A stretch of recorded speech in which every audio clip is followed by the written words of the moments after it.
ਦਰਸ਼ਕੋ break ਤੋਂ ਬਾਅਦ ਤੁਹਾਡਾ ਸਵਾਗਤ ਹੈ ਜੀ। ਡਾਕਟਰ ਸਾਹਿਬ ਹੁਣ ਸਾਡੇ ਦਰਸ਼ਕਾਂ ਨੂੰ ਦੱਸੋ ਅੱਜ ਦੇ ਦਿਨ ਦੀ ਸਿੱਖ ਹਿਸਟਰੀ ਐਂਡ ਵਰਲਡ ਹਿਸਟਰੀ ਵਿੱਚ ਕੀ ਅਹਿਮੀਅਤ ਹੈ। ਸਿੱਖ ਇਤਿਹਾਸ ਦੇ ਹਵਾਲੇ ਨਾਲ 1807 ਦੇ ਵਿੱਚ ਮਹਾਰਾਜਾ ਰਣਜੀਤ ਸਿੰਘ ਨੇ ਕਸੂਰ ਫਤਿਹ ਕੀਤਾ। ਕੁਤਬੁੱਦੀਨ ਹਾਕਮ ਸੀ ਕਸੂਰ ਦਾ। ਪਸੀਨ ਦੀ ਲੜਾਈ ਜਿਹੜੀ ਕਿ ਪਸੀਨ ਦੇ ਮੁਕਾਮ ਤੇ ਮਹਾਰਾਜਾ ਰਣਜੀਤ ਸਿੰਘ ਦੇ ਖਿਲਾਫ ਜਿਹੜੇ ਕੁਛ ਸਰਦਾਰ ਸੀ ਸਿੱਖ ਮਿਸਲਦਾਰਾਂ ਨੇ ਲੜੀ ਸੀ, ਉਹਦੇ 'ਚ ਵੀ ਕੁਤਬੁੱਦੀਨ ਉਹਨਾਂ ਦੇ ਨਾਲ ਸੀ। ਤੇ ਦੂਸਰਾ ਕਸੂਰ ਜਿਹੜਾ ਲਾਹੌਰ ਤੋਂ ਬਾਅਦ ਬੜਾ ਪਾਵਰਫੁਲ ਸੀ, ਜਿਸ ਦੇ ਨਾਲ ਬਹੁਤ ਸਾਰਾ ਰੈਵਨਿਊ ਵੀ ਸਾਹਮਣੇ ਆਇਆ ਔਰ ਰਣਜੀਤ ਸਿੰਘ ਦਾ ਇਨਫਲੂਐਂਸ ਵਧਿਆ। 1986 ਦੇ ਵਿੱਚ ਨਕੋਦਰ ਗੋਲੀकांड ਹੋਇਆ। ਨਕੋਦਰ ਦੇ ਵਿੱਚ ਕੁਛ ਗੁਰੂ ਗ੍ਰੰਥ ਸਾਹਿਬ ਦੇ ਸਰੂਪਾਂ ਨੂੰ ਸ਼ਰਾਰਤੀ ਹਿੰਦੂ ਤਵੀਆਂ ਨੇ ਅੱਗ ਲਾ ਕੇ ਸਾੜ ਦਿੱਤਾ ਸੀ। ਸਿੱਖ ਸਟੂਡੈਂਟ ਫੈਡਰੇਸ਼ਨ ਨੇ ਉਸ ਦੇ ਖਿਲਾਫ ਪ੍ਰੋਟੈਸਟ ਰੱਖਿਆ ਔਰ ਉਸ ਪ੍ਰੋਟੈਸਟ ਨੂੰ, ਜਿਸ ਨੂੰ ਕਿ ਹਰਮਿੰਦਰ ਸਿੰਘ ਜਿਹੜੇ ਸਿੱਖ ਸਟੂਡੈਂਟ ਫੈਡਰੇਸ਼ਨ ਦੇ ਲੀਡਰ ਵੀ ਸੀ, ਰਾਮਗੜ੍ਹ ਨਾਲ ਸੰਬੰਧ ਹੈ ਉਹਨਾਂ ਦਾ, ਉਹ ਲੀਡ ਕਰ ਰਹੇ ਸੀ ਔਰ ਪੁਲਿਸ ਨੇ ਬਿਨਾਂ ਕਿਸੇ ਭੜਕਾਟ ਤੋਂ ਜਿਹੜੀ ਹੈ ਉਹ ਗੋਲੀ ਚਲਾਈ ਔਰ 3-4 ਨੌਜਵਾਨ ਸਿੰਘ ਸ਼ਹੀਦ ਹੋਏ, ਕਈ ਜ਼ਖਮੀ ਹੋਏ।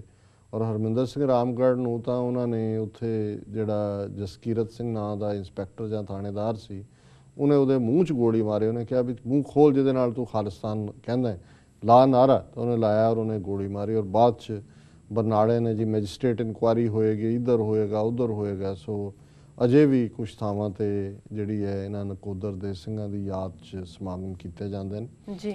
1958 ਦੇ ਵਿੱਚ ਮਾਸਟਰ ਸਿੰਘ ਦੀ ਅਗਵਾਈ 'ਚ ਦਿੱਲੀ 'ਚ ਬਹੁਤ ਵੱਡਾ ਪ੍ਰੋਟੈਸਟ ਹੋਇਆ ਨਹਿਰੂ ਸਰਕਾਰ ਦੇ ਖਿਲਾਫ ਕਿ ਕਿਵੇਂ ਕਾਂਗਰਸ ਜਿਹੜੀ ਹੈ ਗੁਰਦੁਆਰਿਆਂ ਦੇ ਵਿੱਚ ਇੰਟਰਫੀਅਰ ਕਰ ਰਹੀ ਹੈ ਔਰ ਸਿੱਖਾਂ ਦੇ ਨਾਲ ਵਿਤਕਰਾ ਕਰ ਰਹੀ ਹੈ। ਵਰਲਡ ਹਿਸਟਰੀ ਦੇ ਹਵਾਲੇ ਨਾਲ 1509 ਦੇ ਵਿੱਚ ਦਿਓ, ਕਿਉਂਕਿ ਜਦੋਂ ਅਸੀਂ ਗੋਆ ਦਾ ਜ਼ਿਕਰ ਕਰਦੇ ਹਾਂ ਤੇ ਗੋਆ, ਦਿਓ ਐਂਡ ਦਮਨ, ਇਹ 3 ਆਈਲੈਂਡਸ ਦਾ ਜ਼ਿਕਰ ਹੁੰਦਾ ਹੈ। ਸੋ 1492 ਦੇ ਲਗਭਗ ਹੀ ਜਦੋਂ ਕਿ ਕੋਲੰਬਸ ਅਮਰੀਕਾ 'ਚ ਪਹੁੰਚਦਾ ਹੈ, ਉੱਧਰ ਵਾਸਕੋ ਡੀ ਗਾਮਾ ਗੋਆ ਪਹੁੰਚ ਜਾਂਦਾ ਹੈ। ਸੋ ਇਹਨਾਂ ਦਾ ਚੰਗਾ ਪ੍ਰਭਾਵ ਸੀ। ਫਿਰ ਪੁਰਤਗਾਲੀਆਂ ਨੇ ਗੋਆ ਦੇ ਵਿੱਚ ਵੀ, ਦਮਨ 'ਚ ਵੀ, ਤੇ ਜਿਹੜਾ ਗੁਜਰਾਤ ਦਾ ਸੁਲਤਾਨ ਸੀ ਉਹ ਵੀ ਪਠਾਨ ਸੀ, ਉਹਨਾਂ ਦੇ ਨਾਲ ਵੀ ਚੰਗੇ ਰਿਸ਼ਤੇ ਸੀ। ਇੱਧਰੋਂ ਤੁਰਕੀ ਜਿਹਨੂੰ ਕਹਿੰਦੇ ਨੇ ਆਟੋਮਨ ਐਮਪਾਇਰ, ਇਹ ਆਪਣਾ ਐਕਸਪੈਂਡ ਕਰ ਰਿਹਾ ਸੀ ਉਸ ਪਾਸੇ। ਔਰ 1509 ਦੇ ਵਿੱਚ 3 ਜਿਹੜੀਆਂ ਇਹ ਬਾਦਸ਼ਾਹੀਆਂ ਨੇ ਇਹਨਾਂ ਦੀ ਆਪਸੀ ਲੜਾਈ ਹੋਈ। ਉਹਦੇ 'ਚ ਆਟੋਮਨ ਐਮਪਾਇਰ ਦਾ ਜਿਹੜਾ ਬਾਦਸ਼ਾਹ ਮਮਲੂਕ ਸੀ, ਸੁਲਤਾਨ ਗੁਜਰਾਤ ਦਾ ਔਰ ਪੁਰਤਗਾਲ, ਔਰ ਉਹਦੇ 'ਚ ਜਿਹੜਾ ਟਰਕੀ ਆਟੋਮਨ ਐਮਪਾਇਰ ਦੀ ਹਾਰ ਹੋਈ। ਔਰ ਇਸ ਤਰ੍ਹਾਂ ਗੋਆ, ਦਮਨ ਤੇ ਦਿਓ ਪੁਰਤਗਾਲੀਆਂ ਦੇ ਪੱਕੇ ਕਬਜ਼ੇ 'ਚ ਆਏ। ਜੇ ਇਸ ਲੜਾਈ 'ਚ ਇਹ ਹਾਰ ਜਾਂਦੇ ਤਾਂ ਫਿਰ ਦਿੱਲੀ ਦੇ ਉੱਤੇ ਵੀ ਇਹਨਾਂ ਦਾ ਦੂਜੇ ਤੁਰਕਾਂ ਦਾ ਕਬਜ਼ਾ ਨਹੀਂ ਸੀ ਰਹਿਣਾ, ਆਟੋਮਨ ਐਮਪਾਇਰ ਵਾਲਿਆਂ ਦਾ ਕਬਜ਼ਾ ਹੋਣਾ ਸੀ, ਜਿਨ੍ਹਾਂ ਨੇ 600 ਸਾਲ ਫਿਰ ਬਹੁਤ ਸਾਰੇ ਖਿੱਤੇ ਨੂੰ ਅਫਗਾਨਿਸਤਾਨ ਤੋਂ ਲੈ ਕੇ ਸਪੇਨ ਤੱਕ ਉਹਨਾਂ ਦਾ ਕੰਟਰੋਲ ਰਿਹਾ ਜੀ। 1653 ਦੇ ਵਿੱਚ ਨਿਊਯਾਰਕ ਸ਼ਹਿਰ ਜਿਹੜਾ ਹੈ ਇਹ ਨਾਂ ਪਿਆ। ਇਸ ਦਾ ਪਹਿਲਾ ਨਾਂ ਨਿਊ ਐਮਸਟਰਡਮ ਸੀ, ਕਿਉਂਕਿ ਹਾਲੈਂਡ ਦੇ ਡੱਚਾਂ ਨੇ ਇੱਕ ਛੋਟਾ ਜਿਹਾ ਪਿੰਡ ਬਣਾਇਆ ਸੀ, ਬਾਅਦ 'ਚ ਇਸਨੂੰ ਨਿਊਯਾਰਕ ਕਿਹਾ ਗਿਆ।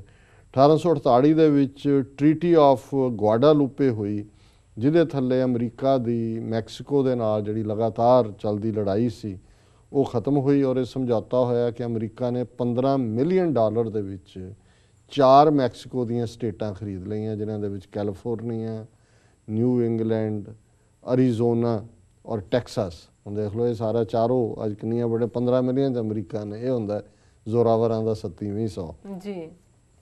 1848 ਦੇ ਵਿੱਚ ਪਹਿਲੀ ਸ਼ਿਪ ਲੋਡ ਚੀਨੀਆਂ ਦੀ ਆਈ ਸੈਨ ਫਰਾਂਸਿਸਕੋ 'ਚ। ਫਿਰ 19ਵੀਂ ਸਦੀ ਦੇ ਅਖੀਰ ਤੱਕ ਪਹੁੰਚਦੇ ਆ ਦੇਸੀ ਲੇਬਰ ਵੀ ਆਪਣੇ ਆਉਣੀ ਸ਼ੁਰੂ ਹੋ ਗਈ। 1852 ਦੇ ਵਿੱਚ ਪਹਿਲੀ ਬ੍ਰਿਟਿਸ਼ ਪਬਲਿਕ ਟਾਇਲਟ ਬਣੀ। ਹੁਣ ਮੈਂ ਸਮਝਦਾ ਵੀ ਜਿਹੜੀਆਂ ਸਾਇੰਸ ਦੀਆਂ ਬਹੁਤ ਚੰਗੀਆਂ ਕਾਢਾਂ ਨੇ, ਉਹਨਾਂ 'ਚ ਟਾਇਲਟ ਦੀ ਕਾਢ ਬਹੁਤ ਯੂਨੀਕ ਹੈ ਕਿ ਕਿਸ ਕਦਰ ਉਹਨਾਂ ਨੇ ਇਸ ਇਨਸਾਨੀ ਐਕਸਕ੍ਰੀਟਾ ਨੂੰ ਸਾਂਭਿਆ। ਔਰ ਲੰਡਨ ਦੇ ਵਿੱਚ ਪਬਲਿਕ ਟਾਇਲਟ ਉਹਨਾਂ ਨੇ ਲਾਈ ਕਿ ਵੀ ਪਬਲਿਕਲੀ ਵੀ ਕੋਈ ਉਹਨਾਂ ਦਾ ਇਸਤੇਮਾਲ ਕਰ ਸਕੇ। ਨਹੀਂ ਤਾਂ ਅਜੇ ਵੀ ਉੱਥੇ ਤਾਂ ਹਿੰਦੁਸਤਾਨ 'ਚ ਜਾਂ ਸਿਰ 'ਤੇ ਗੰਦ ਚੁੱਕਦੇ ਨੇ ਤੇ ਜਾਂ ਲੋਟਾ ਲੈ ਕੇ ਖੇਤਾਂ ਨੂੰ ਗਏ ਹੁੰਦੇ ਨੇ। ਤੇ ਇਹਨਾਂ ਨੇ ਜਿਹੜਾ 1852 ਦੇ ਵਿੱਚ ਪਬਲਿਕ ਟਾਇਲਟ ਸ਼ੁਰੂ ਕਰ ਦਿੱਤੀਆਂ ਸੀ। 1892 ਦੇ ਵਿੱਚ ਪਹਿਲੀ ਵਾਰੀ ਜਿਹੜੀ ਬੋਟਲ ਜਿਹਦੇ 'ਤੇ ਕਾਰਕ ਲੱਗਾ ਹੁੰਦਾ ਹੈ ਉਹਦਾ ਪੇਟੈਂਟ ਲਿਆ ਵਿਲੀਅਮ ਪੇਂਟਰ ਨੇ। ਇੱਦਾਂ ਸ਼ੁਰੂ ਹੋਈਆਂ। ਹੁਣ ਅੱਜ ਤਾਂ ਜਿਹਨਾਂ ਚੀਜ਼ਾਂ ਨੂੰ ਅਸੀਂ ਸਮਝਦੇ ਹਾਂ ਵੀ ਇਵੇਂ ਹੀ ਆ ਗਈਆਂ, ਕਿਵੇਂ ਕਿਵੇਂ ਉਹਨਾਂ ਦੀਆਂ ਇਨਵੈਂਸ਼ਨਸ ਹੋਈਆਂ। 1901 ਦੇ ਵਿੱਚ ਪਹਿਲੀ ਵਾਰ ਅਮਰੀਕਾ 'ਚ ਫੀਮੇਲ ਆਰਮੀ ਨਰਸ ਕਾਰਪਸ ਸਥਾਪਿਤ ਹੋਈ ਆਰਮੀ ਦੇ ਵਿੱਚ ਜੀ। 1931 ਦੇ ਵਿੱਚ ਪਹਿਲੀ ਵਾਰ ਆਸਟਰੀਆ 'ਚ ਰਾਕਟ ਦੇ ਰਾਹੀਂ ਮੇਲ ਦੀ ਡਿਲੀਵਰੀ ਹੋਈ। 1935 ਚ ਲਾਈ ਡਿਟੈਕਟਰ, ਝੂਠ ਬੋਲਦਿਆਂ ਨੂੰ ਫੜਨ ਵਾਲੀ ਜਿਹੜੀ ਮਸ਼ੀਨ ਹੈ, ਉਹ ਕੋਰਟ ਦੇ ਵਿੱਚ ਉਸ ਦੀ ਨੂੰ ਐਕਸੈਪਟ ਕੀਤਾ ਵਿਸਕੌਨਸਨ ਦੇ ਵਿੱਚ। ਔਰ 1943 ਦੇ ਵਿੱਚ ਜਿਹੜਾ ਸਟੈਲਿਨਗਰਾਡ ਵਾਰ ਦੇ ਵਿੱਚ ਜਰਮਨਸ ਨੇ ਰਸ਼ੀਅਨਸ ਦੇ ਸਾਹਮਣੇ ਸਰੈਂਡਰ ਕੀਤਾ। ਔਰ 1990 ਚ ਅੱਜ ਦੇ ਦਿਨ ਸਾਊਥ ਅਫਰੀਕਾ ਦੇ ਪ੍ਰੈਜ਼ੀਡੈਂਟ ਕਲਾਰਕ ਨੇ ਅਨਾਊਂਸ ਕੀਤਾ ਹੈ ਕਿ ਉਹ ਨੈਲਸਨ ਮੰਡੇਲਾ ਨੂੰ 27 ਸਾਲ ਦੀ ਕੈਦ ਤੋਂ ਬਾਅਦ ਛੱਡੇਗਾ ਔਰ 60 ਪੋਲੀਟੀਕਲ ਪਾਰਟੀਆਂ ਜਿਨ੍ਹਾਂ ਦੇ ਉੱਤੇ ਪਾਬੰਦੀ ਲਾਈ ਹੋਈ ਸੀ ਉਸ ਪਾਬੰਦੀ ਨੂੰ ਵੀ ਚੁੱਕੇਗਾ। ਜੀ ਡਾਕਟਰ ਸਾਹਿਬ, ਤੁਹਾਡਾ ਬਹੁਤ ਬਹੁਤ ਸ਼ੁਕਰੀਆ। ਸਾਡਾ ਅੱਜ ਦਾ ਸਵਾਲ ਹੈ, ਮੀਡੀਆ ਰਿਪੋਰਟਾਂ ਅਨੁਸਾਰ ਭਾਈ ਜਗਤਾਰ ਸਿੰਘ ਹਵਾਰਾ ਨੂੰ ਹੱਥਕੜੀਆਂ ਤੇ ਬੇੜੀਆਂ ਵਿੱਚ ਜਕੜ ਕੇ ਦਿੱਲੀ ਦੀ ਅਦਾਲਤ ਵਿੱਚ ਪੇਸ਼ ਕੀਤਾ ਗਿਆ ਹੈ। ਜੀ ਡਾਕਟਰ ਸਾਹਿਬ, ਕੀ ਕਹਿਣਾ ਚਾਹੋਗੇ ਤੁਸੀਂ ਇਸ ਬਾਰੇ? ਦੇਖੋ, ਭਾਈ ਹਵਾਰਾ ਪਿਛਲੇ ਕਈ ਮਹੀਨਿਆਂ ਤੋਂ ਰੀੜ੍ਹ ਦੀ ਹੱਡੀ ਦੇ ਦਰਦ ਤੋਂ ਸਫਰ ਕਰਦੇ ਨੇ। ਉਹਨਾਂ ਦੀ MRI ਕਰਵਾਈ ਗਈ। ਜੇਲ੍ਹ ਦੇ ਡਾਕਟਰ ਵੀ ਰਿਕਮੈਂਡ ਕਰਦੇ ਨੇ ਵੀ ਕੰਪਲੀਟ ਉਹਨਾਂ ਨੂੰ ਰੈਸਟ ਹੋਣਾ ਚਾਹੀਦਾ, ਵੀਲ ਚੇਅਰ 'ਤੇ ਹੁੰਦੇ ਨੇ।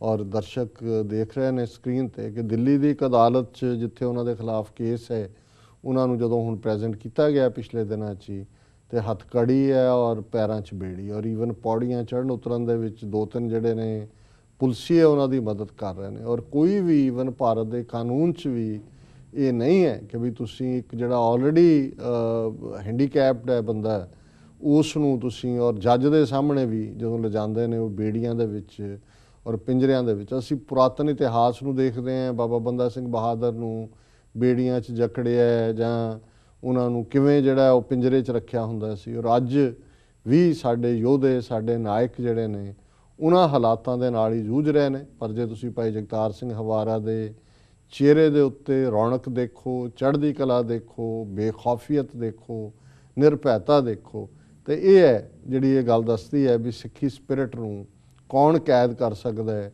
ਕੋਈ ਬੇੜੀਆਂ, ਕੋਈ ਹੱਥਕੜੀਆਂ ਮਨੋਬਲ ਨੂੰ ਡੇਗ ਨਹੀਂ ਸਕਦੀਆਂ। ਬੇੜੀਆਂ ਔਰ ਹੱਥਕੜੀਆਂ 'ਚ ਜਕੜਿਆ ਜਿਹੜਾ ਸਿੰਘ ਹੈ, ਉਹ ਵੀ ਦੁਸ਼ਮਣ ਨੂੰ ਜਿਹੜਾ ਹੈ ਉਹ ਥਰ-ਥਰ ਕੰਬਣ ਲਾ ਦਿੰਦਾ ਹੈ। ਸੋ ਇੱਕ ਪਾਸੇ ਸਿੱਖੀ ਦੀ ਨਿਰਭੈਤਾ ਦੀ ਜਿਉਂਦੀ ਜਾਗਦੀ ਮਿਸਾਲ ਹੈ, ਦੂਸਰੇ ਪਾਸੇ ਹਿੰਦੁਸਤਾਨੀ ਹਕੂਮਤ, ਦੁਨੀਆ ਦਾ ਅਖੌਤੀ ਸਭ ਤੋਂ ਵੱਡਾ ਲੋਕਤੰਤਰ, ਉਹਨਾਂ ਦੇ ਜ਼ੁਲਮਾਂ ਦੀ ਦਾਸਤਾਨ ਹੈ। ਜੀ ਬਿਲਕੁਲ ਡਾਕਟਰ ਸਾਹਿਬ, ਹੁਣ ਸਾਡੇ ਦਰਸ਼ਕਾਂ ਨੂੰ ਦੱਸੋ ਅੱਜ ਦਾ ਵਿਚਾਰ।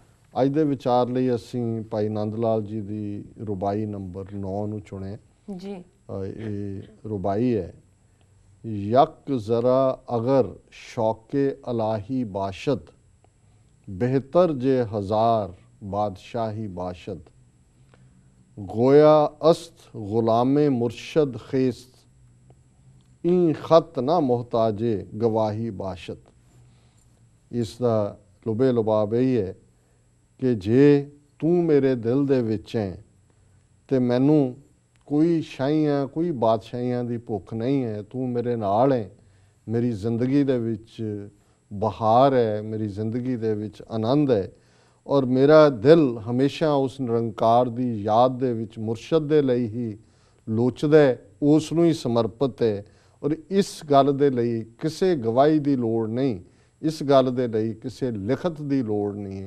ये गल जिहड़ी है वो निश्चयवाचक सच है जी। पंजाबी अनुवाद प्रिंसीपल हरभजन सिंह जी दा, वो कहंदे ने, किणका मात्र शौक जे होवे दिल मेरे विच तेरा, किणका मात्र शौक जे होवे दिल मेरे विच तेरा, सदा हज़ारां शाहियां नालों जाना भाग चंगेरा, दिल गोया दा हरदम गोला, गोला नौकर नूं कहंदे ने, चाकर नूं, मुल खरीदी लाला गोला, असीं बाणी च पढ़दे हैं। लाला भी गुलाम दे लई यूज होंदा, बड़े शान नाल है ना लाला जी।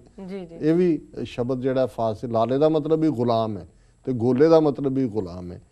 किणका मात्र शौक जे होवे दिल मेरे विच तेरा, सदा हज़ारां शाहियां नालों जाना भाग चंगेरा, दिल गोया दा हरदम गोला, अपने मुर्शद ताही लोड़ गवाही दी ना रखे, लिखिया सुख ने मेरा।